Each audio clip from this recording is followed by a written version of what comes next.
right now. All right, we're live. There we go. We're on YouTube Hangouts. Let me get this thing sorted out. I think we're ready. Very confused. It's very confusing, this whole process. Hey man, you go away for a few days and it gets very, very confusing very fast. I forgot how to do this. Well, like you know what? Welcome. It's not like riding a bike. Well, welcome to this Salient Points episode 14, and this is the last episode of the year that we have going on. I'm your host, Carlos Macias, with my co-host over there on the other side, Dalan Kirkwood. Nice to meet you. Nice to see you again, Dalan. So this will be the last episode of the year, and since it's the last episode of the year, we figure let's talk games of the year. And you know, it's really hard. We would normally, it'd be, you know, if we had a bigger team or something like that, then it'd be, you know, we can vote on it. We can have heated discussions of what actually is the ultimate Salient Points game of the year. But it's just us two, Dalan. It's just me and you, really, just messing around on the internet. We're on our own. Yeah. So really what we're going to do is we're going to do our top five, some of our disappointments, some of the games that we didn't get around to from 2016 that we finally did in 2017. Yeah, there's just a couple news just to kind of be, you know, before we forget, before the new year comes around. I know Nintendo did say recently that they delayed their 64 gigabyte physical cards, which means that, you know, the games that are released on the Nintendo Switch now, the cards go up to 32 gigabytes. So any games you're playing on there, you know, if, for example, NBA 2K18, I know how much you love your basketball, Dalan. And if you were to play it on the Switch, it's actually like the card is either really full, you get the card, and then you have to actually download like gigs separate from the physical card that you buy in the store. So now even the games have that little label on the top of the game box telling you when you get home, you'll have to download something. So, you know, this is kind of disappointing for some of the publishers I've heard is that the developers that they wish they could have a higher capacity card, even if it's to bring down the price of the 32 gigs or the 16 gig cards, you know, even if for Nintendo to be, you know, all right, we'll give you a cheaper price because you're getting a 32 gig instead of 64. But I know you're very sad, Dalan. Any thoughts on that? Well, apparently Nintendo's delaying it to 2019. Well, the last I checked, we had a conversation once about the amount of space that some of these games take. Is 64 gigabytes really a good amount of space to be able to put these games on your Nintendo Switch? Well, you know, like when you think about it, the Blu-ray has up to like 50 gigabytes or something like that, right? Or I think they're dual layered now, so it can fit up to, I don't know, 100 gigabytes or something, the games. And, you know, games really do take up a lot of space. If you look at GTA, what does it take? Like 55 gigabytes to have it installed on your PS4? So it kind of matters, but at the same time, you're not going to see GTA 5 on the Switch and running as it is. So, you know, these games have to be made specifically for the Switch, you know, like Mario and Zelda. Zelda, I think, takes up 13 gigabytes, whereas Mario takes up like 5 or 6 gigabytes. So it's like, I mean, you know, make the games to the system, you know, make it says, because, you know, if Nintendo can get away with 5 or 6, and I think the difference is that they're making these games in a different way, whereas GTA is like an all-encompassing, huge world, 4K, HDR graphics, all of this. So, you know, this is just one of those things. I think more the complaint that these won't be out till 2019 instead of the plan 2018 is that means the other cards should be cheaper, you know. But, you know, there is some, for example, NBA 2K18, I think LA Noire does it too. Rockstar and 2K would instead have you have the full game in the card, I would think, versus you getting home and they're like, you got to download this to your memory card now, because that's a potentially lost sale when you think about it, right? If people go into Target or Walmart, then like, wait, what do I have to do? Like, this is not a complete game. So I think is for some, it would make the smaller cards, smaller capacity cards cheaper. And for others are like, that's potentially lost sales. If you look at 2K18 or WWE, I think is the other game where it's like, wait, I'm not going to buy that. I don't even have a big enough card to go and download the rest of this game. So you can't even play it even if you wanted to because you ain't got the space. But now they have cards with more capacity to allow you to do that. Yeah, so But you know what it is? It kind of still have reminds to me. actually go and buy a bigger card just to do that, and I'm sure that's pushing a lot of Yeah. people away from wanting to do those particular. It reminds me of the whole N64 expansion card nonsense. Remember, you have to get the little red Fully remember. RAM cartridge for Donkey Kong, and I think to play single player Perfect Dark, you needed the red little expansion, which is like, I guess I'll play multiplayer, but I wanted to play the single player of Perfect Dark, but I need the RAM card. So you could not play Donkey Kong 64 without it. Same thing went for I think Majora's Mask. Yeah, well, yeah, that really, is that stuff. was a requirement for Majora's Mask, or you couldn't access some It things? It was terrible, man. It was terrible. So this is sort of in the same vein, but really the games you want to play are playable out of the box. You know, you really want to play Mario and you really want to play Zelda, right? Which are gonna come up in the games of the year, at least for me. So the other thing, little quick thing, Super Meat Boy, it actually got announced. It was very like, it got lost in the shuffle, man, because it's, you know, it's the holidays, Christmas, and we're coming up on the New Year. But yeah, Super Meat Boy is coming to the Switch January 11th with the race mode. So that's actually kind of cool, an extra amount of content, whereas before, you know, for Switch, we get a lot of ports, but now for Super Meat Boy, we actually get a new mode, a racing mode.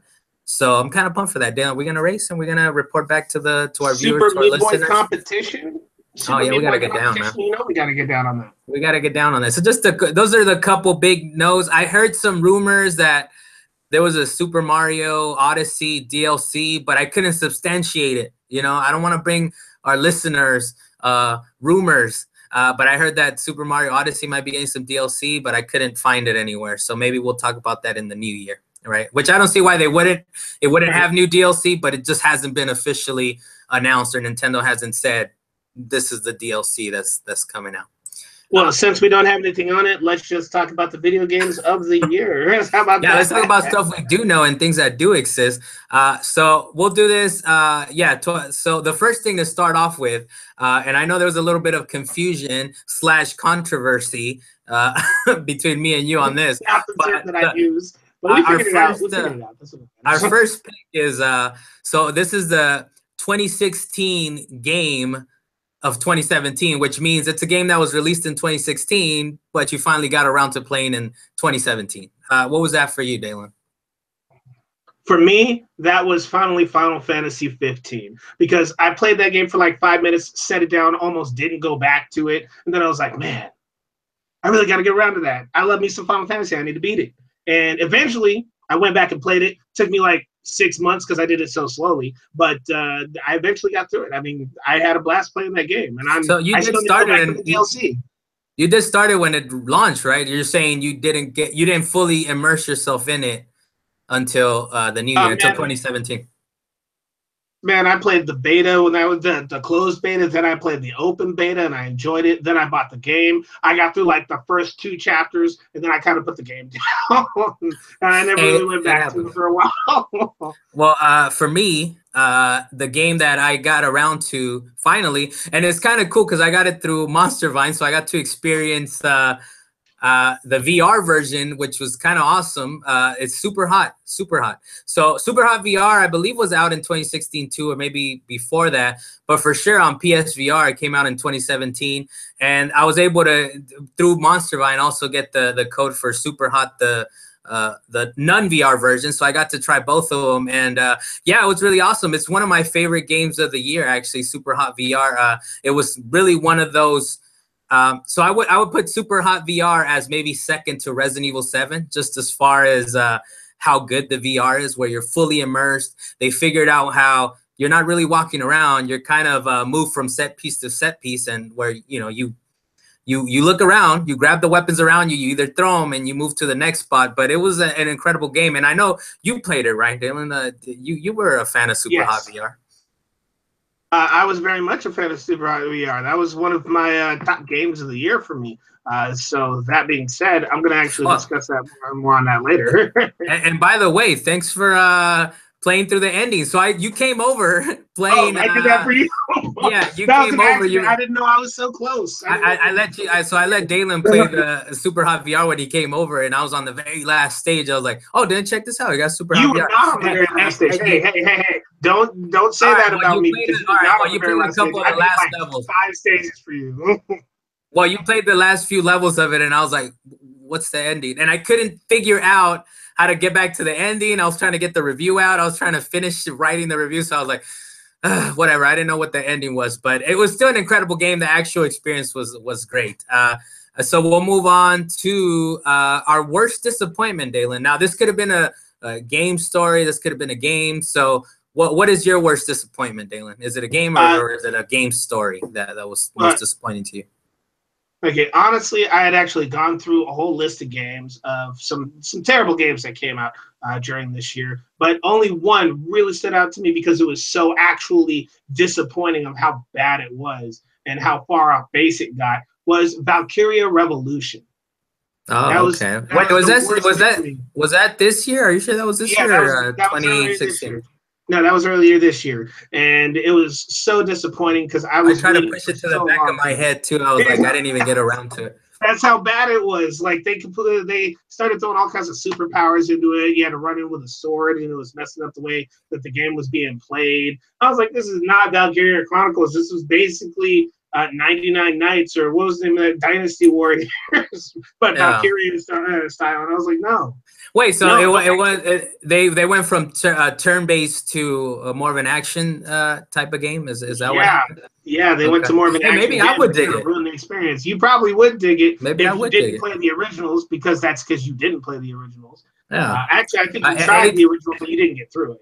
Anything more actiony, I'll prefer over, you know, straight up RPG. Well, after playing Mario and Rabbids, understanding sort of the strategy RPG aspect. Yeah, I'm like, I don't know. I don't know. I think I'm all right. I think I'd rather be more actiony. So was that it?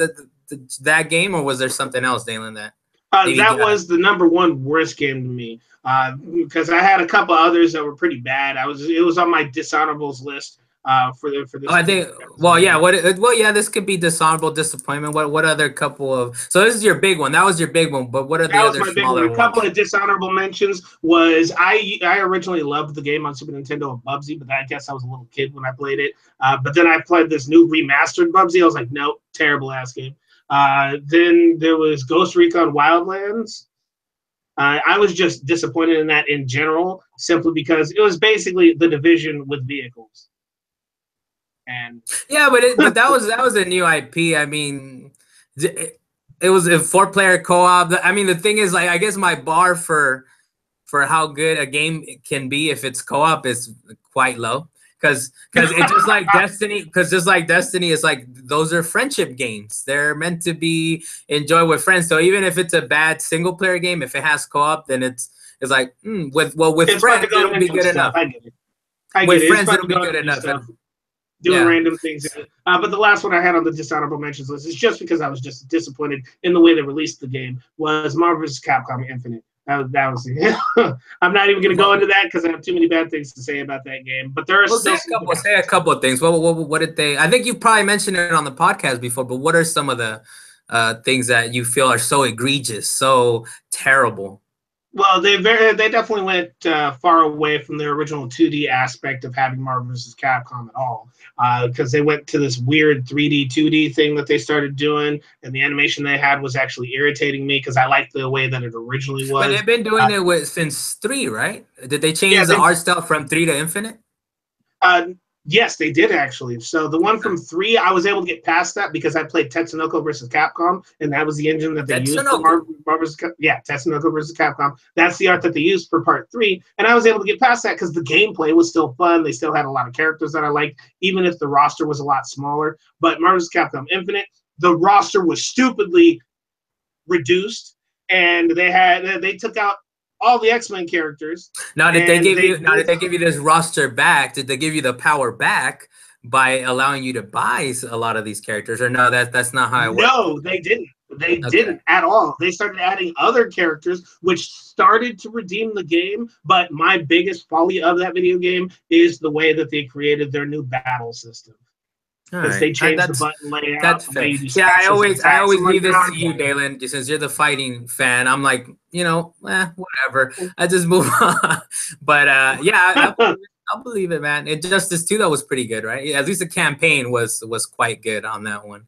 I don't. You know what? I'm a little surprised. So for my disappointment, and it's a game. It's not a news thing. Maybe next year we'll have news stories to be disappointed about. I mean, there is the microtransaction type of stuff, but to me, how I look at it, it's such a business type of thing, and we ultimately choose with our with our wallet. You choose to you choose to accept that or not. Especially with Star Wars, apparently people were like, "I'm voting with my wallet," and it will kill some of yourself. So I guess you could say that was a little disappointment that microtransactions seeped in so much. But at the same time, we pushed enough back where even Apple is introducing into their games, whatever games that have loot crates in it, you have to say what the ratio of success or what the probabilities are to, if you open up a loot crate, what's the probability of you getting something good or not. So Apple is introducing that into future games. So we won a little bit, but I'm a little surprised that as far as your disappointment wasn't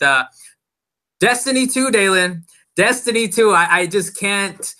I'm not on the bandwagon, or I'm not as the fanboys would say. I'm not like it's not some humongous like I can't believe they did this to me. This is an affront to everything we believe in as Destiny, like the Star Wars Episode 8 fans. But Bringing that up as a disappointment. You were very disappointed in that movie, but let's not get into that. I was disappointed. I was not disappointed. You seem disappointed the way you keep no, bringing it up. No, I loved it. I'm saying the fans, how disappointed the fans. I love it. I love how upset they are that they threw away J.J. Abrams' mystery box and all this other nonsense. It's fun. I love it. I love it. So, but yeah, Destiny 2 for me, it's not like it's one of those disappointments that it sticks out because we played Destiny 1 so much, right? Even with all its faults and warts and all, we played it. We lived through the updates. We enjoyed every single. One of the things that I've noticed that sticks out for Destiny 2 is like, for example, Destiny 1, we beat the raids, we beat them on hard. We played even weeks after we had quote unquote gotten all the content out of the way. We were still playing it, months into it, every single raid. And now with this one, for example, one of the examples for me that tells you why I'm disappointed in it. For the raid, the original raid that comes with Destiny 2, we beat it on regular, but we still have yet to beat it on hard. And then with this last DLC pack, we haven't even beaten the new raid. So, I mean, we got close. We know what the encounter is. But to me, it's one of those things where the game is still good. Bungie has still proven that they're a powerhouse. Graphics, sounds-wise, is still amazing. The campaign is really good, even though, of course, people are going to complain it's short, right? Especially with this last DLC. But other than that, it's like we got to the encounter. Like, for me, I'm happy with not even beating the new raid. I'm like, look, I saw what the encounter is. We've had fun. It is the friend box, so we enjoy it.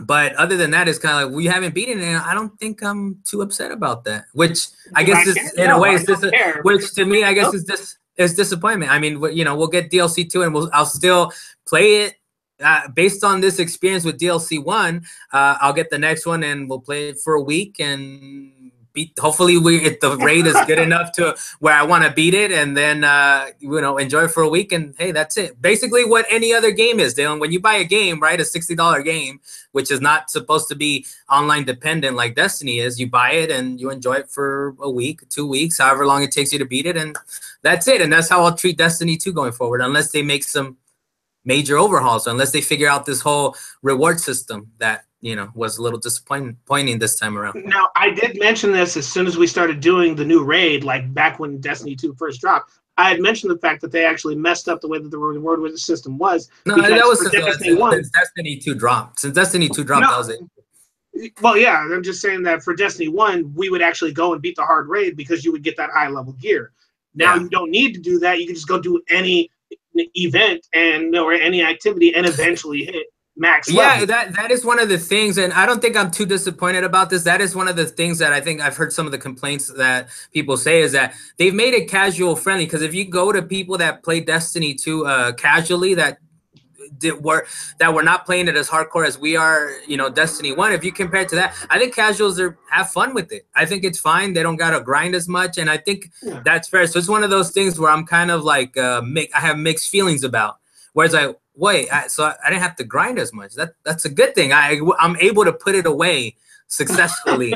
You're able to put it down. You don't have to. Yeah. So sometimes that complaints come across as I'm complaining as like I wish it was more grindy. But then I think about like, I mean, part of the grind. If it's the friend game, then we're playing it to be friends, and we're doing the grind with friends. So yeah, maybe that is something I miss. I do miss some of that grind. But then we'll move on.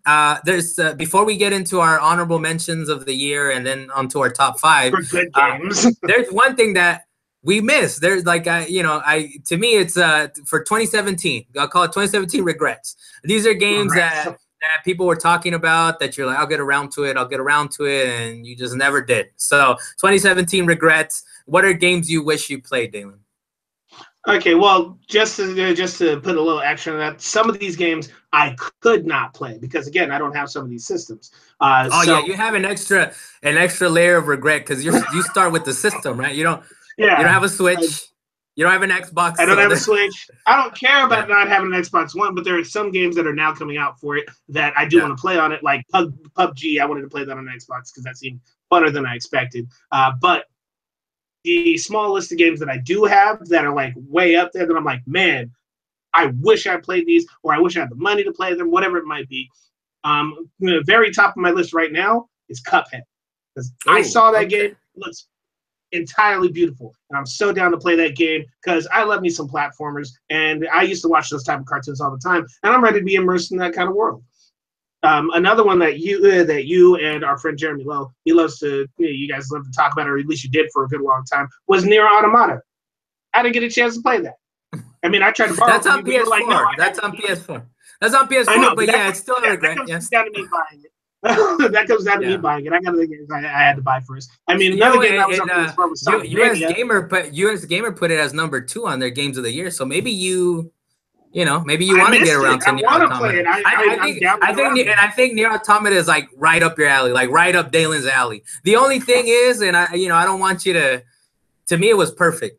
But for you, as far as I know how you like to get deep into the obtuse gameplay hooks and all the nooks and crannies, you guys like to get into the deep, like, stats and all that. It's not as deep in that way. It's not as deep RPG-wise, but there is an RPG aspect. I could definitely get past that. Get around to it, man. Especially if it's one of your regrets. Especially if it's one of your regrets, definitely get around to it. What's the other one? That's like the top of my list of one of my regrets, along with Cuphead. Another one was Sonic Mania. That's not as high up on the list, but I know it's a great game. Man. Yeah. Breath of the Wild for Zelda. That's only because I don't have a Switch. I mean, I tried to get a PC version of it, but that doesn't really exist. Then I wanted to play Assassin's Creed Origins. I just really haven't gotten around to that one. Equals 2 because it looks beautiful. And thank you for picking that up. I'll eventually want to borrow that from you. And then another one, which kind of took a back burner for almost everybody because I heard about the game and then suddenly nobody talked about it, was Neo. You know which one I'm talking about, Neo? Yeah. I played it. Yeah, it was very it was what is it called? Like what am I thinking? Bloodborne, that type of game. But more action heavy. So I think you would get a kick out of it. It's hard though. That one is so hard. It's so hard. It's like Onimusha Online. It actually might be harder than Bloodborne, but the cool thing about it is it's sort of hard in the way. Well, this is what I was hoping for in that one. It was sort of a Ninja Gaiden where it's hard but fair. Sorry, I'm getting like text over here. I was hoping that it was. That's why I'm seeing all this incoming call on my screen. Like, what's happening? So I was hoping that it was hard but fair, kind of like Ninja Gaiden is, and it's sort of like that. But at some point, I feel like it was cheap. Like I have to focus so hard, but it's responsive. I think you'll enjoy it. It's very action heavy, and it has that RPG element, like a Bloodborne type of game. So is that it? Is that it for? Yeah, for these games that I listed off, those are definitely ones that at some point I will be going back to play. And I will get me a Switch at some point just to play these games. Just you have yourself quite a few regrets. Now you did mention a couple of the regrets, the ones, and just to add on, since you really kind of spoke on them already, but yeah, I think the biggest one that I didn't get around to, and I should because it's cheap, and I do have an Xbox. Cuphead, man, I do got to get around to it. it's on So the top. I'm kind of like, oh, Dalan was paying attention, man. He was like, well, I'm sure you saw videos and all this other stuff of Cuphead, but yeah, Cuphead is definitely one where I'm like, I gotta get around to it. Like for whatever reason, I have it in my head where like I gotta wait for a deal or something like that. But I think I just gotta suck it up and pay full price, man, at some point for this game. Do it. I will come to your house and It's co-op. Yeah, and it's co-op, and we would have. I mean, we have Gears of War that we've never gotten around to, but I think Cuphead could be one. Dalan comes over and we get down with it. Which apparently I've talked about it a little bit before, but supposedly it's also not strictly co-op. It helps to be co-op. It might actually burden you to doing co-op, so that'd be an interesting challenge. And the other one you mentioned too, which is also cheap, also downloadable, and maybe I should check it out at some point. But Sonic Mania, man. Sonic Mania is one that I heard a lot about, especially with the other Sonic game. Was it Sonic Forces? That was apparently terrible. And this one was like $20, $15, and it was excellent. And it was everything a Sonic fan would want. So yeah, that's definitely one of my regrets. And Cuphead, those are the two. And you had like a whole bunch of them there. Maybe I played too many games. Maybe that's what happened, where I'm like, your regrets, I'm like, oh yeah, I played that. Oh yeah, I played that. But so well, for some of them you just touched base on. For other ones, I didn't really get a chance. I mean, I a little bit of Breath of the Wild, but I want to like really get into the game. So I regret not having a Switch, which I could have had, but let's not go into that. No, but we won't go into that because you blamed me for this. So at some point you were like, I gotta. I remember you were saving money for a Switch. Like, I'm trying to save money for a Switch. You were telling me about that, and I was like, I had the money, and I was like, Dalan, you don't have to buy a Switch, but you got to remember. So so I can defend myself on the record. Is Zelda. So when the Switch came out, it was the only game that was out really that was big. There was a few other games, but it was Zelda.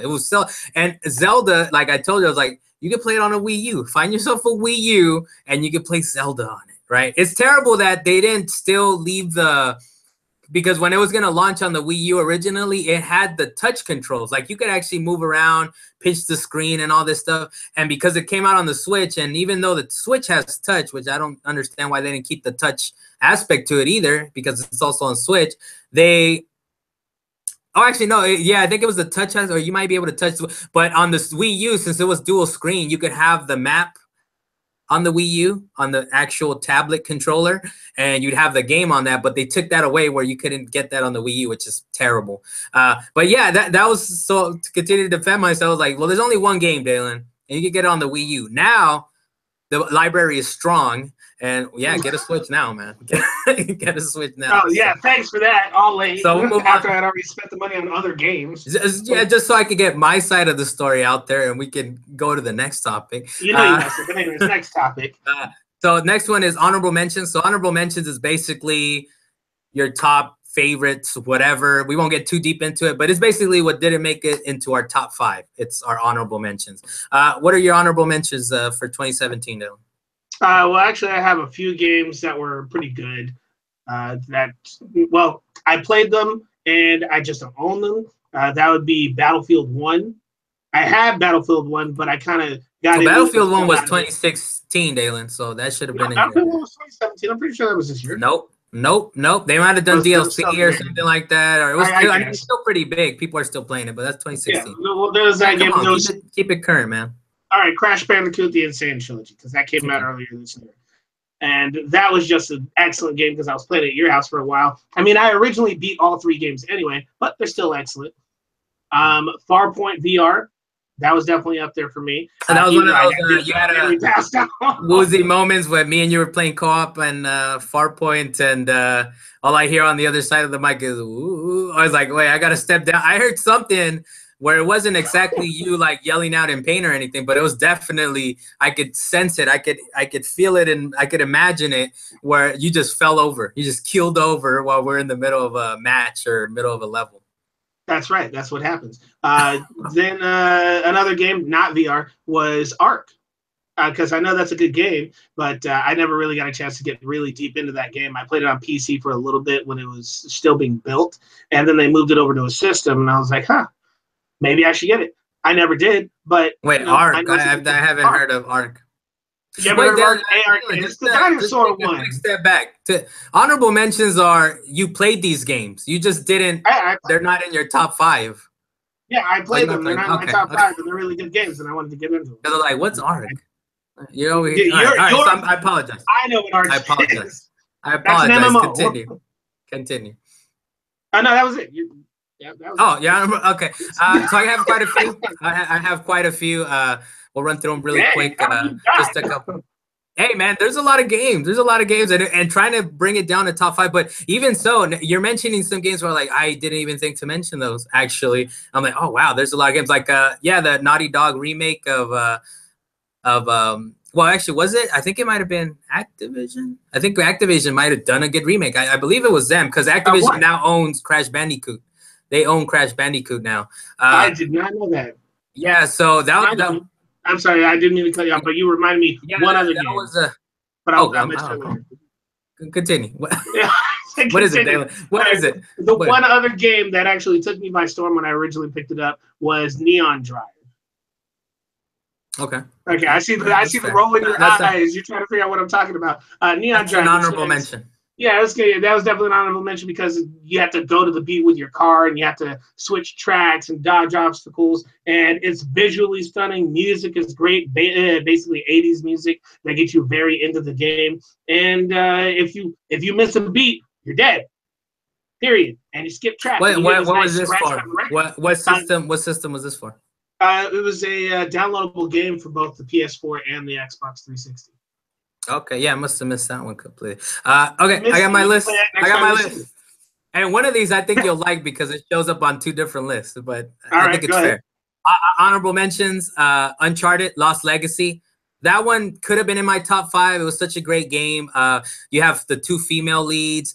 They actually finally figured out how to do an open world type where in Uncharted 4, they did an open world Jeep section where I was like, this is terrible. Where'd I go from here? But Lost Legacy figured that out. And they had the two female leads, a great intro where you're kind of sneaking around in kind of a war zone. And then you meet the other character.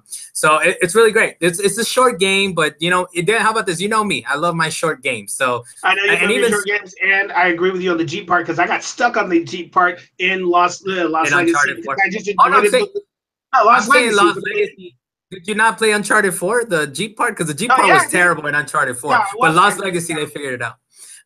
So yeah, Uncharted Lost Legacy, it was there. It was almost there, top five. The next one, I want to give it a quick shout out, Call of Duty World War II. And I'm glad that it seems like the game is selling and it's successful for them. And I really liked it, even though it is it's a remake. You know, they made this game already in 03, 02, 03, 04, whenever they made it. They've made this World War II shooter. Whatever it was. But now I like that they had the courage to make a new one, and it has a new character, and it has some good actors on there. There's a guy from Kingdom that's in there that I really like. So it's a good game, short game. I enjoyed that part. It was about maybe 6 hours. Good graphics, good action.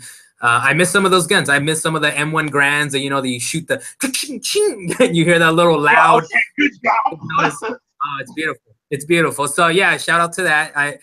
It's kind of hard, man. Call of Duty's to make it in the top five for me. It's kind of hard, so I'll throw it a shout out. Another honorable mention is Hellblade, Senua's Sacrifice, which kind of close. It was a good game. I didn't finish it, but I did get a good sense of it. I really love that the developer Ninja Theory was able to make this game and make it sort of on a budget, but still be as great as it is. And, they took advantage of the sound design. Make sure you play with headphones. We've mentioned it before. But the sound design, the graphics, the gameplay is good. And it's just, there's a lot of good games and there's better games for me, but that's an honorable mention for me. The other one that I wasn't so sure about at first, and it turns out I was justified, but it still kind of pulled me into that world a little bit, is Mario plus Rabbids, man. It was a game that at some point I decided to just press the easy button. And even though the easy button doesn't make it easy, it just gives you a couple extra HP points, but I still enjoyed it. I like the cutscenes. I mean, I really hate the Rabbids. The Rabbids are terrible. But the fact the that worst part of the game. the fact that you saw Mario, you saw the princess, you saw these other characters interact with them, it's sort of, it gives you sort of a Minions feel to it, which kind of brings it down a couple notches, but at the same time, it's more Mario. So then this was Mario before Mario Odyssey. So at least we got a taste of Mario on the Switch, on the go. And it was actually my exercise game for the longest time. Maybe that's why I sort of enjoyed it. While I was on the elliptical, I was playing Mario plus Rabbids because, you don't have to, it's not one-to-one, right? It's you're moving, make your move to the next spot, and do it that way. But if it wasn't my exercise game, I don't think I would have enjoyed it as much. The next, I'm gonna do a quick fire one, and these are games that have been out for a couple years, but hey, they're on Switch, man. They're on Switch. Monopoly Switch. I've been playing so much. It's my go-to-bed game. I can't justify putting it on a top 5, but I could justify it on putting it on an honorable mention. Is I go to sleep, I fall asleep. I apologize to all those people that I'm in bed in the middle of a roll. I fall asleep and I'm playing online, and you just see me drop out. But hey, it's my game. I'm enjoying it how I want to. Rocket League Switch. Great game. They made it run smoothly on the Switch. We've tried it a couple times, Dalan. And that thing, Rocket League is definitely one of those things where I'm like, I got 5 minutes. Let me get around it. Let me get a game in. Around it, you got to do another game. Yeah, you can play it wherever. I take it to work. So sometimes with my type of work, sometimes I have plenty of downtime, while I'm waiting for a call or whatever it is. And I'm like, let me get a couple games in. And I'm enjoying it in the car. A very competitive game that requires so much intensity makes the time just fly by.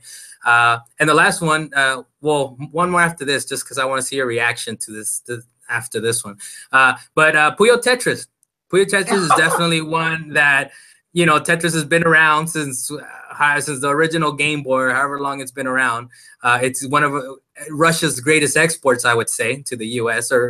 But it's great. I definitely lost a lot of hours on the Switch, and I still do. So Puyo Tetris and Monopoly and Rocket League are games that I enjoy so much on the Switch.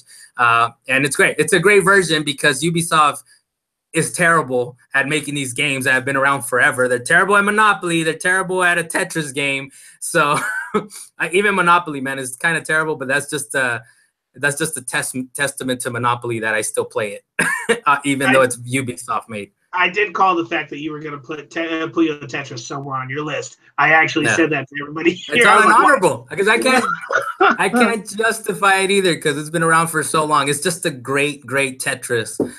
They have they mix the Puyo Tetris, but honestly, I just use it for Tetris. To be honest, even when we play it, right, Dylan, we tried the mix and but I still practice Puyo sometimes. I still practice on Puyo sometimes. It's still pretty cool.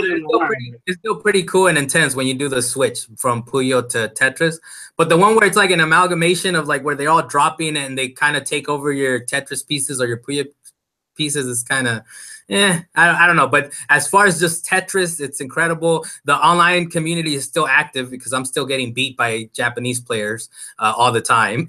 So it's pretty active, especially if you take Tetris seriously. If you grab it on Switch, you'll have plenty of people to play with. The last one, Dalan, and this showed up on a previous list. So I want to see your reaction, but honorable mentions, couldn't take my top 5.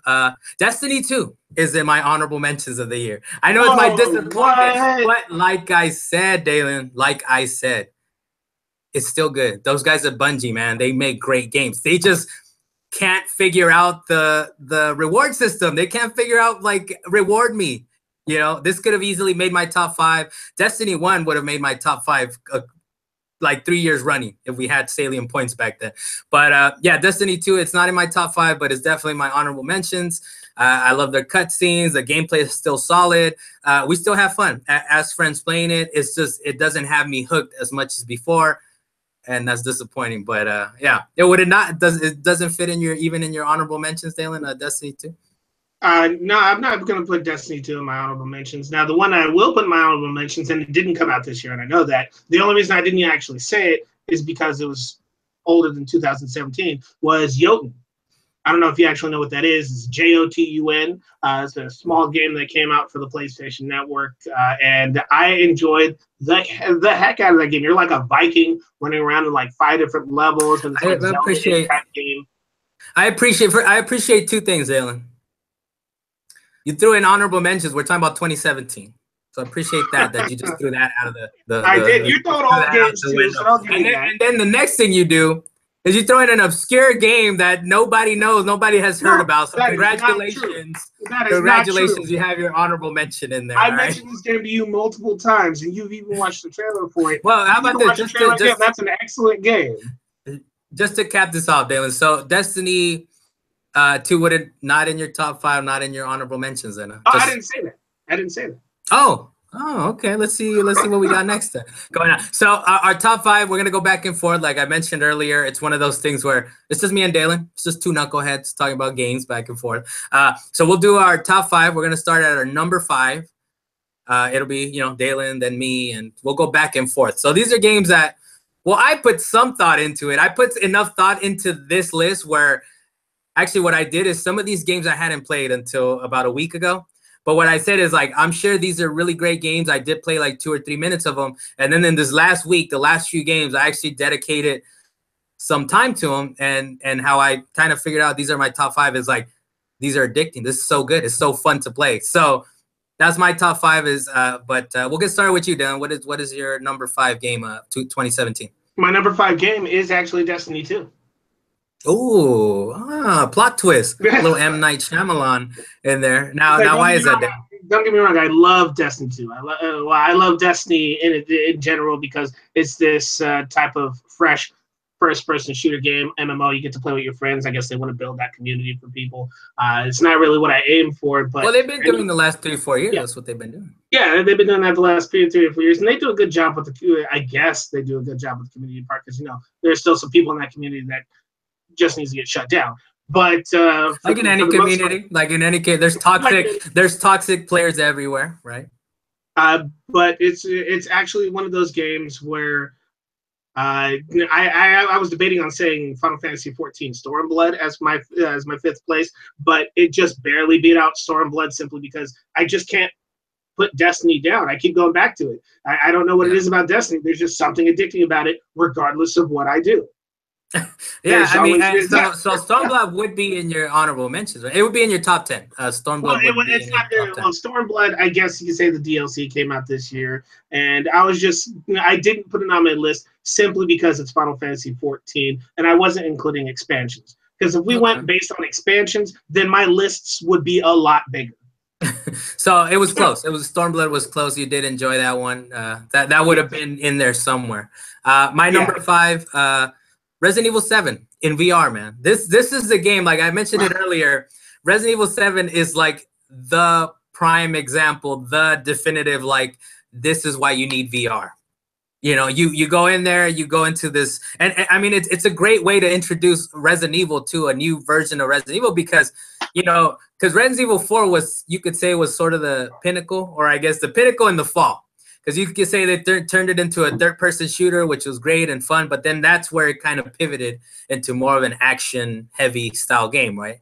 Resident Evil 5 had the good co-op, and then Resident Evil 6, to me, maybe you have a different idea. Maybe I think you do, actually. Terrible. Was incredibly horrific. It was, the co-op was terrible, and then it had 3 different versions of the story and all kinds of terrible. Anyways, Resident Evil 7 comes back. It kind of brings it back into a more closed off space. It's in Louisiana, of all places. A really creepy, like, kind of rundown house that you have to enter and kind of figure it out. And it actually has it's really bigger than what you think it is. I don't want to spoil anything. You guys, I mean, it's been January. I know you haven't played it, so I don't want to spoil it for you. But if you guys can't, Resident Evil 7, even without the VR, is a great game. But with the VR, it's incredible. And it's creepy, and you probably want to play like 15 minutes at a time because I was only able to play like an hour and a half, and I was like, I'm out of here. I'm done. This is too immersive. It's too creepy. It's like, I can't do this. So yeah, it's really like, so to me, as far as 2017 was a prime example of why VR needs to exist and why it's such a good platform.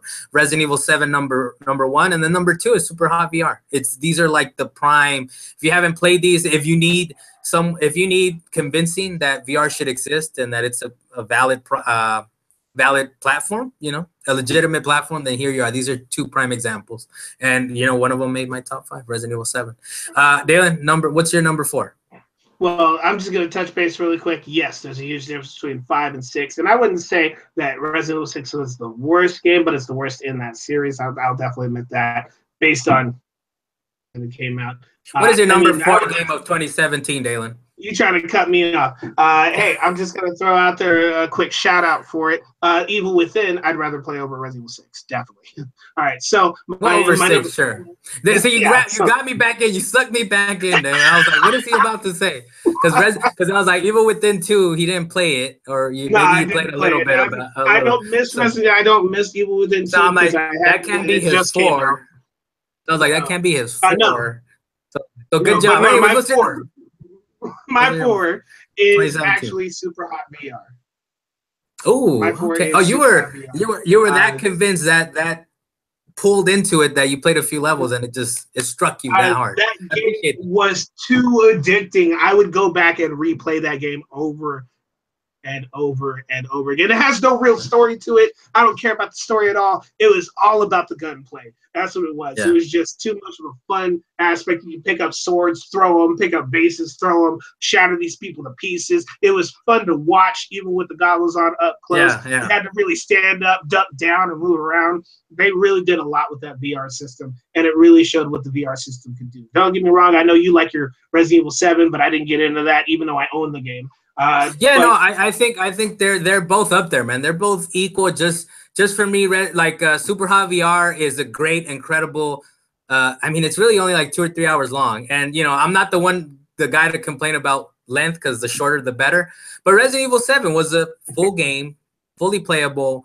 You could actually move around, and it had figured out the movement when you don't throw up while you're moving around. But that Super Hot VR, man, I don't. I really can't blame you, man. I really can't blame you for number 4 Super Hot VR. It's an incredible game. Number 4. So, and now this one, number 4 for me, 2017 is, and now this game, now that I put it here, it's not higher up. So that might be a little controversial for some people, but The Legend of Zelda: Breath of the Wild was number 4. It was a great open world game. It brought back the series to a time when there was a little boy Link and The Legend of Zelda, and he was on NES. And where do I go? There's no guide. There's no go talk to the tree. There's no go talk to this. Like, just go, just move, just go, just go wherever you want. So I think it's a great, awesome take on the series where it's like there wasn't any real dungeons. There was puzzle dungeons, small little puzzles that you had to solve, but other than that, there was no real dungeons, so they took a step back. There was 4 main bosses that I guess you could treat as a dungeon, but not necessarily. It was really more traversing around. And yeah, dungeons were like that before, right? But they took a lot of risk, and I think that's probably one of the things that doesn't put it higher for me, that it's an incredible game, an incredible accomplishment, and you had these weapons that they break on you, and then you have to make recipes to try to get to different worlds, and you got to switch your weapons out so you don't get shocked by electricity. So there's just so much going on in the game, but at the same time, for me, it's not higher because I need a little more direction. I maybe need, maybe not to be too open world. It's too open world. Yeah, I think it might be a little too open world, but I still love it, and I still think it's a great experience. And I will go back and beat it. I only beat like 2 of the Guardians, I believe. So I still got to beat 2 more and then get to Ganon. But from what I played, it was great. It was incredible. But like I said, this list is one of those lists where I made it thinking, I gotta want to go back and play these games, and I can't wait to go back and play them. And Zelda, it does have that pull, but it's not like I need to get to it ASAP like some of the ones higher on my list. What's your number 3, Dalan? My number 3, really quick, I just want to say about the Zelda one. It's very MacGyver from what I've seen. You can throw stuff together and get places that you need to get to, regardless if you're supposed to be there or not. You know what? There's some abstract things with those weapons.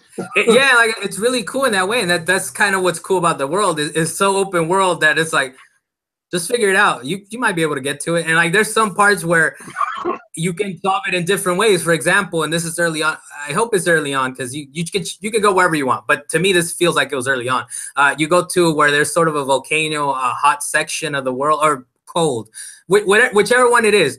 You can choose to give yourself temporary 20 hearts, for example, and you can make it up that mountain dying a heart at a time, or You can make yourself a dish where you put it together and you actually make yourself impervious to cold or to hot. So it's one of those things where like you could try so many different combinations, and maybe I don't know if I agree with MacGyver, but I can see what you're saying where it's like you got it, you're left to your own devices. Figure it out. You're There's just putting not stuff necessarily the one. together. Yeah, you're putting stuff together, and and your weapons break, so you kind of have to constantly improvise. So that is definitely one of the things. Dalan, what's your number Oh three yeah, game my of number three. 2017? So my particular number three is Hellblade: Senua's Sacrifice. Oh, Yeah, okay, respectable. that was a very beautiful game. It was a breath of fresh air for the way that they dropped the game, because they actually put thought and effort into this game specifically. And I hadn't seen a game be built like that in a long time. And it was fun to play. They gave you a progression system. They didn't make it too open world, but you could definitely run around these maps that they created. They're not too big. Look at. I know they put a lot of work into the background of the character, her story, her psychoanalysis part, because that was really a big. I guess they got awards for that. And in this particular aspect, I Yeah, I just believe that was one of the games that got three, right? Three at the Game Awards, three awards, one yeah, for performance, one for sound, which it goes to what you were saying about the analysis psychology part. thing, or yeah, psychoanalysis part, where it's like you're hearing voices in all different angles. So if you have 7.1 or 5.1, it's even better because you hear from all angles. But yeah, it got for sound and performance, which the person that got the award for performance was not even an actress. She wasn't even a motion actress, a voice actress. I think she worked on the team, or she did. So it's incredible that so much work and so much passion went into the game. And did you beat a game, Dalan? So you get No, a I got really far. I'm like halfway through the game, and I know you didn't get as far as I did, but they started giving you new moves the way that you actually go through the game. That's what I was talking about with the progression. yeah. Is The that combat is good. the combat got better. That's what I'm saying. Is they gave you more items to use throughout the game as you progress through these particular dungeons, and each dungeon was entirely different, and it was crazy every time. So if somebody hasn't picked up Hellblade: Senua's Sacrifice, even if it's not going to be one of your top games, I strongly advise this game. Yeah, it is up there. I wish I had played more of it to kind of have a more of a. But you can appreciate it even in the time I played. Maybe play like an hour and a half of it. You can appreciate what they were going for, what the artistry behind it, the work behind it, and it's just a great story all around, man. It's a great story that it's a mid-tier game that they published and developed themselves, so they're keeping all the profits. The performance from a non-artist, from a non-actor, I should say. Maybe she is an artist as far as the game, and the sound design. You always got to appreciate sound design, man. It's incredible, and actually one of my top games. I will mention that the sound design is so good that's actually one of the things that pushes it over the top.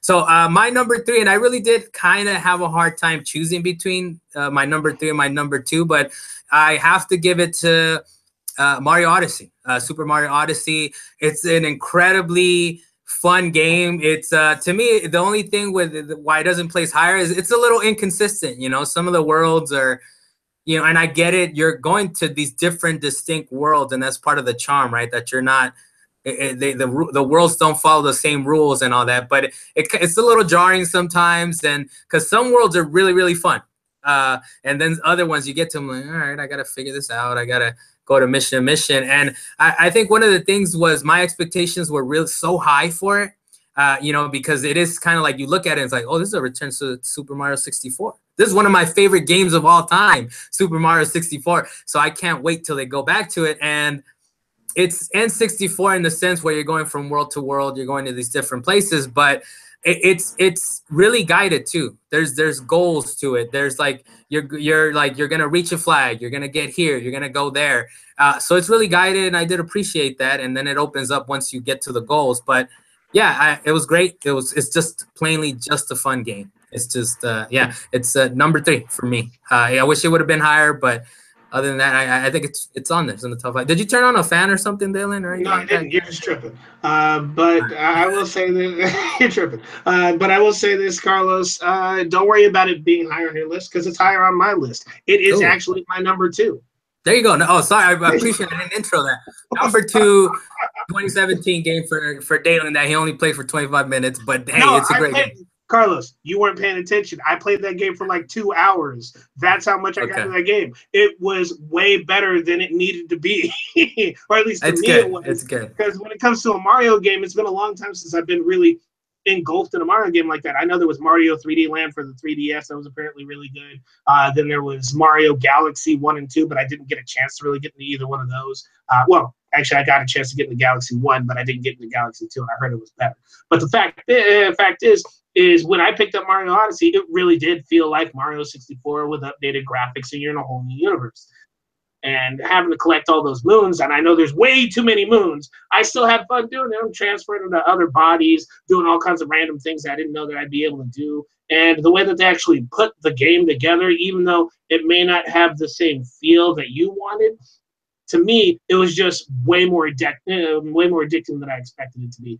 And I am so down to play that game even more. So if you try to put that game in my hand, if I come over to your house, don't expect to get your Switch. You need a Switch, man. You really do. Where was Zelda? Zelda was in your top 5, right? I guess, but it was. It's just Mario Odyssey is just. It's just fun, man. It's just so fun. It runs smoothly, and you do got your N64 moves still. You know, you got the backward somersault. You jump 3 times forward, and then at the third jump, he does the front flip. And then you got the stump. They actually added a few moves, which one of them is you butt stomp, and then right after the butt stomp, you kind of, if you press jump, you go really high up. So and then you got the whole transformative moves, right? You have you transform into this character or that character, but you love the dinosaur. Yeah, I actually couldn't wait till you got to the dinosaur part. I was like, hey, wait, go around the bend. I didn't want to tell you because I don't think you've seen the commercials or anything, right? And I was like, hey, go around the bend. What's up that hill? See, and you saw it. The thing is, you saw the dinosaur, but you didn't know to capture it, right? At first. No, I didn't know at first. I just like, man, there's a dinosaur there. I feel like I'm about to get chased. But no, I am the dinosaur. I think it's one of those games. It's one of those games where it's pure fun. It's just pure fun. But my number 2 is even just more fun. It's buttery smooth. You want to keep playing it forever and ever. My number 2 for 2017 is Horizon Zero Dawn, man. And Horizon Zero Dawn, the thing with this game was that it came out during the same time as Zelda. Actually, it came out before, so I think it came out like February 27th at the end of February, and then Zelda dropped the bomb, or the Switch dropped the bomb with Zelda like March 3rd, right? And I was like, I have to play Zelda. I know Horizon's good. I just have to play Zelda. So I played the intro part, and I remember it being really good. But then Zelda just kind of took over, and I was like, all right, I'm playing Zelda now. Everybody's talking about it. It's the site guys. But like I said, these are games that I played in the last week. I was like, I got to get deeper into them and see where they actually, to get my top 5 going. And Horizon is just incredible, man. It's so good. I think you've played it, right? I believe you played Horizon, and it's so good. Like, you get past the intro scene, and then past that, and it actually, it kind of messed up Zelda's place in my top 5, because I'm like, this is a game I want. This is the Zelda I want.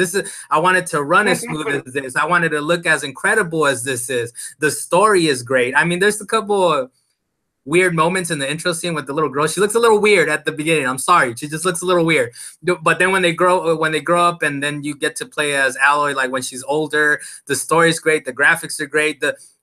You know what, it kind of, and I know I was hating on Ubisoft earlier, but it has that kind of smoothness of a Ubisoft title where everything just works. Like, you know how to shoot your arrows, you can build them quickly, you gotta scavenge, but it's not overbearing. It's like, okay, while you're walking around, you're just grabbing things. I see this animal, I'm gonna shoot them down, I'm gonna get them for resources, and it's like everything is at your disposal. You never feel like you don't have enough. You know, you never feel like you have enough. And right off the bat, you get epic battles. You hit great big bosses that you have to figure out how to solve. And it's never overbearing. I guess maybe that's one of the things that I also didn't like about Zelda. It just feels so hard. It feels like so much work to do this. Like so much work to get so little done, whereas in Horizon, it's incredible. It looks amazing. It's HDR 4K, so the sound is great too. The cutscenes are amazing, and the gameplay is buttery smooth to the point where it's like, I gotta keep playing it. But so I have to put it down to pick up my number one that turned out. So it's good that I put it down to realize it's like, this is such a great game, better than Zelda, because it's sort of in that same vein where you're actually going, you can go wherever you can discover, but it's, oh man, it's such a good game.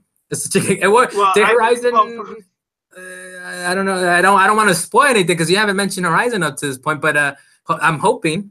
What's your number one for 2017? Okay, or if you want to. No, for Horizon, I'm just going to tell you right now, Horizon Zero Dawn is not on the top, my top 5 list. Job. It's not even on your honorable. No, it's not on my honorables list, simply because for me, even though the beginning of the game was excellent, I will say that right off the beginning of the game, like the first hour or 2 hours of gameplay, up until, spoiler alert, until you actually leave. Wait, that not spoilers for me. I haven't beaten it yet. No. Yeah, no, so I didn't get a spoiler. No, I'm not don't say anything. You're way farther than I am, so don't even worry about that. But you know you're supposed to leave. You know you're supposed to leave your hometown at some point. Once you get past leaving your hometown and you're out in the wilderness, and you're supposed to travel to the next big city, I really started to get a sense of what the rest of the game was going to be like. And even though the story is an excellent story, I just couldn't continue to play the game. I knew exactly where everything was going, and I looked at the way the upgrades were going to be, and I got a complete sense of how the game was going to play out. And I knew that. And this is why I get a sense of you, right? That's like, you love the nitty gritty. You love all the little arcane systems where like, I gotta figure it out. It doesn't make sense, but I'll make it make sense. That's how I feel. So, but no, you know what? That's fair. It is a personal list. Just to me, it's just so good. It just feels so good. The game looks good. It plays well. It wanted to push me forward. Well, that's okay, because my number one, I'm sure, is nowhere on any of your lists because you didn't even talk about it in any kind of way. I just happen, you already know I'm a fan of RPGs because this happened. I mean, I played the Shin Megami series, Tensei. Oh, I know where this is going. Yeah, you know exactly where I'm going. Yeah, Persona 5. Yeah. Persona 5. The game of the year was that game of the year for me. Yeah. All right, because that game was near perfect. They had a great storyline. They kept you involved in it the entire time. It wasn't too complicated. It was pretty easy to get all the monsters. I mean, the after gameplay part, whereas in part 3 or part 4, is if you actually max out all of your things. I can't remember what they're called right now. Like, are you talking about that new game plus? Yeah, well, I'm not talking about. Well, yeah, I mean, if you max out all of your relationships, that's what I was looking for. If you max out all of your relationships in the other games, you can get a special persona by the end of the game. But in this game, they don't really have that, so that was kind of disappointing. But for the rest of the game, like I said, near perfect. If it wasn't for that, this would have been a perfect game. It would have been a perfect game because it's up there on my top 5. I'm never going to let go of this game. You're saying it's as close to, a perfect game if it's your number one, right, for 2017. Yeah, it is. Aside from that one piece, because I have not found any games where it was just one piece was missing. Did you beat it? Did you beat Persona 5? Did you get to the end of it? Because I know it's a long game. That's one of the things that kind of, I'm like, I don't know if I ever want to get into it because it seems like it's too long. Did you get around to beating this 300+ hour game? That's exaggeration, right? It's maybe like 100. I did. It's just the fact that there were characters that there were people out there that were kind of upset at the game, I guess, for whatever reasons that they had. But to me, it's just Persona 5 was just excellent the whole way through. Because Atlas, they didn't actually people that were upset about the game. They were just like, we're making a game. If you think it's too hard, don't play it. We're just going to make our game. You got to respect that.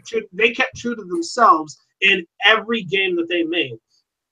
So when they came out with the Persona 5, that met the qualifications, that's what I'm going to call it right now, of a PS4. I was so ecstatic for that, and so was everybody else. I mean, Atlas did mess up with their you can't record after the first mission thing. But other than that, it was just an excellent.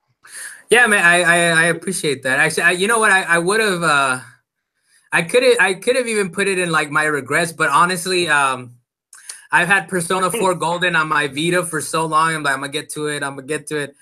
I've yet to get to it. So it's not the same. It's not the same. I'm telling you, man. No, I'm not saying it's the same. What I'm saying it's I know it's a really long game, and I'm like, I don't know. You know, even as you notice, I got Xenoblade Chronicles 2. That's not in my honorables. That's not in my top fives. I'm like, you know what?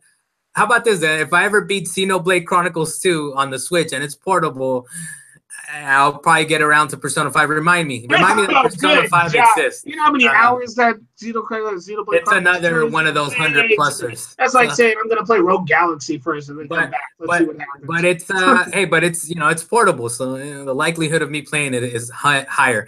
So my number one, so my number one for 2017, which basically makes it my game of the year, is Wolfenstein 2. It's so good. This game is right. This game is right up my alley, Dan. You got to understand. Like I enjoy a good absurdity. And and the presentation that it's presented to, it's like one of these games. Like I was thinking as I was playing it, I was like, this is one of those enjoy the absurd type of games. It's a shooter if it was made by Kojima. Like that's what I was playing. I was like, oh, it's so good. It's so good. The graphics are amazing. The cutscenes are great, and they're like. It's sort of a very serious. I know you've been playing through Wolfenstein 1. Yeah, what so you say is more like quick parents. Though you talk about Kojima. just the absurdity of some of the stuff. And I think there was a sense of it in Wolfenstein 1 too. But I think they've even taken it overboard in this one. Where one example. So you start off the game. I don't want to spoil too much of the beginning, but it's the start. You start off in a wheelchair. So right from the beginning of the game, you're walking around and you can see how the guy is rolling around in his wheelchair, how it's like you don't have full motion, but yet you still are perfectly able to go around a ship and shoot everything in a wheelchair. So the beginning is amazing. It's sort of, I don't want to spoil it too much, but it does play, it hits some really hard themes, and maybe it doesn't execute it the best way, but I thought it was great. Right off the beginning, Dalan, just as a warning, it drops N bombs. It draws. I don't care about that. No, I know that, but the way that it does it is such a crazy way. It calls on Jewish people too, on all these other things where I'm like, wow, this is like some really like domestic violence stuff. It's real. It's really real, and so it's kind of one of those things where it does play. It weighs on these different topics like seriousness and the absurd as well, where it doesn't like make fun of serious themes, but it does play into those, and yet there is some absurdity. And that's right up my alley, man. Anything that plays with absurdity, and the action's great, the shooting mechanics are impeccable. It's, if you play the original, it's basically those same mechanics. I don't know if you could maybe you could tell me. I don't think you could dual wield in Wolfenstein 1, right? Or the New Order. Wolfenstein 1 is 94 or 93, whenever that was. Yes, you can actually. There are actually a number of weapons that you can dual wield. So in this one, yeah, you could still dual wield, and there's some great new weapons introduced. Like I said, the narrative is on point. There's the comedy, the seriousness. It's all kind of mixed in together. And the sound, I mentioned earlier that I was going to mention this. The sound mix is incredible. Usually when you get these shooter games, it's just loud. It's just loudness. It's just all everywhere. But in Wolfenstein 2, I have my headphones in maximum, but yet it's like really good. When it matters, it's loud. When it's not, it kind of brings it down. So the sound mix is great. Graphics are great. This is a game that it was very hard for me to put down. I was like, I gotta continue. So that's kind of, if you guys want to know, my top 5 was really, I can't put this down. I have to continue playing this. Then Horizon, buttery smooth. Mario Odyssey is just plain fun. Zelda, great game. I appreciate all this done. RE7 is a great VR game. But yeah, I mean, you know what? I appreciate that I like that we did this, Dan, because it shows how me and you are different in that way, right? That our top 5 is completely different. Some games did not even show up. So, I think there was one game that we matched up on. What was that? Mario was on your top 5, right? Yeah, Zelda wasn't on your top 5, right? No, it was not, because I didn't really get a chance to get into that one. So being that Persona 5 being my top number 1, it was just beautifully crafted and looks beautiful. And I lose sleep over that game. I lost too much sleep over that game. And that's what you want, man. That's what you want. Like that's yeah. So I hope you guys enjoyed this games of the year. I mean, we have our game of the year, right? Mine's is Wolfenstein 2. Yours was Persona 5, which is respectable. Right, well, I'm gonna once you started going down that route, I was like, I know exactly what he's gonna say, but Yeah, I mean it's great. So that was for 2017. What did you? I didn't mean to interrupt, Dalen. Well, I was going to ask you just to be able to close it off as of right now, because plenty of new games are coming out 2018. What are your top 3 games? Oh, that you're that's right. anticipating? That's right. You know, You're not gonna go all I of them. completely forgot about it. I would say one. I'll give you one, man. I don't know if I have top three. Well, top three is just What a are little the too first easy 3 that pop in your because head? What are the 3 that pop in your head? the three that pop in my head, Detroit Become Human, even though that game's a little controversial right now. I'm looking forward to that. I'm looking forward to what they do next with Call of Duty, of course, because it's like they went to World War II. So I wonder what they're gonna do next. Maybe it is another World War II version of it. But definitely my number one. Come on, man. Red Dead Redemption Red 2. Dead Redemption I'm 2. ready. I knew you I'm were gonna ready. say My body, it. my body is ready. Yeah, that's definitely the number one. Red Dead Redemption is the one that I'm gonna put everything aside. I'm gonna midnight launch it. I try not to do midnight launches anymore, so that one's definitely one that I'm like, I'm gonna lose some sleep over this. What about you, Don? What's your most anticipated for 2018? Well, for me, of course, there are a couple of games that they're remaking, like Final Fantasy VII, Shadow of the Colossus, things like that. I mean, they're even re-releasing Dissidia, the arcade game, for the PS4, and I'm definitely down for that. But I think the most anticipated one that I might have to pre-order, of course, and might do a midnight launch if they do, is Last of Us Part 2, because that's definitely up there. I would say that's Oh, what is wrong? well, to me, I would say that that'd be up there if it's coming out in 2018, Dalan. Are you sure it's coming out in 20? That thing is not coming out in 2018. 2019, man.